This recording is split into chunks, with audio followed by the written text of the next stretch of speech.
George, as a co-founder of BitFury, you guys have been mining Bitcoin since 2013. How have you seen the evolution of the Bitcoin miners from those early days to now?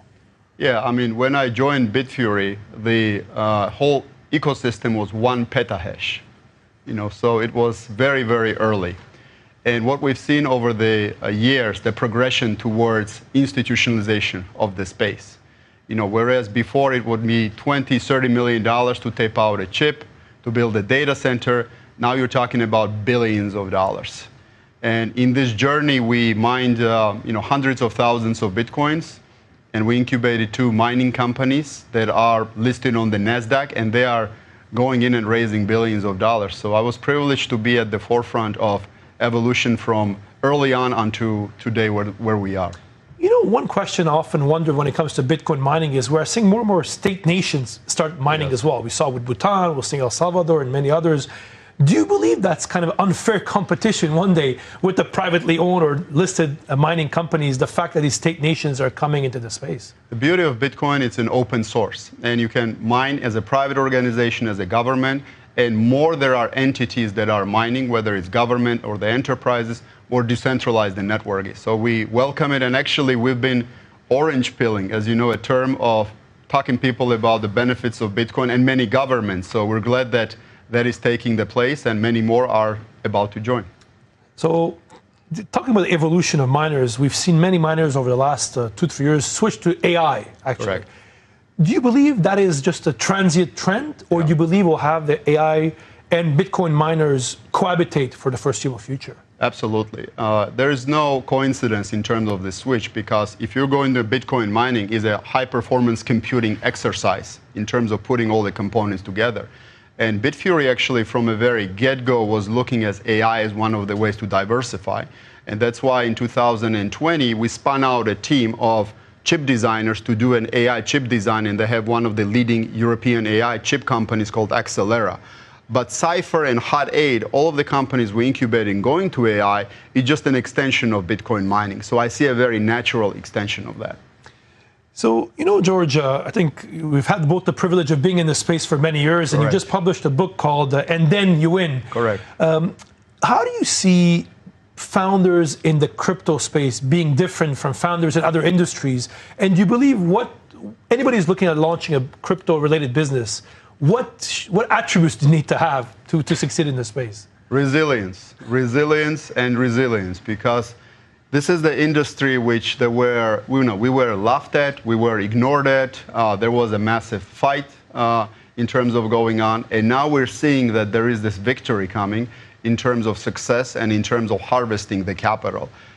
You need to have resilience, you need to have adaptability, and you need to come to this industry with an idea to make a world a better place.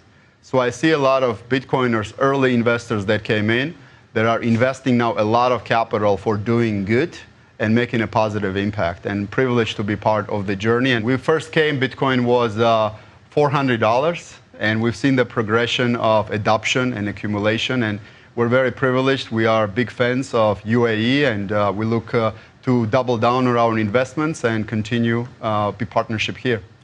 So George, over the last dozen years or so, obviously there's been a lot of challenges the crypto industry has faced and has overcome in most cases. What are the challenges you're the most worried about for the next decade as you look at the future outlook of the industry? I think the biggest challenge is to become complacent, to think that we have already won and the kind of battle is over. But no, we need to double down in terms of our investments in education, investments on technology, scaling Bitcoin, supporting various ecosystems around it. So we're still in early innings of this exciting journey. And also interesting to see how Bitcoin and crypto will overlap with AI and the impact that's going to have on a society. So very exciting 20 years ahead of us. What's your view on, let's say, education, for example? Do you believe the crypto industry does enough to help bring forward the cause of crypto education, or what do you think should be done to bring forward this topic? I think the biggest problem, what I'm seeing right now, is that there's so much technological advancement happening in the world, but the human consciousness is not keeping up with that, and there is a big gap.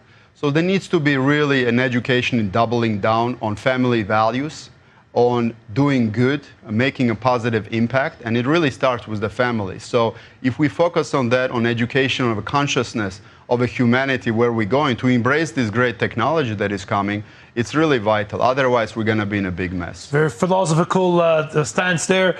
George, before I let you go, you mentioned about the future of Bitcoin. Price prediction, 1 year and 5 years from now, when it comes to Bitcoin, how do you see the asset class evolve? Well, Henry, I'm an old-timer, so when Bitcoin was 100, I was telling anyone it would go to 10,000. When it was 1,000 to 100,000. So we're at 100,000 now. It's for surely going to 1 million within the next 5 years. Probability is 99%.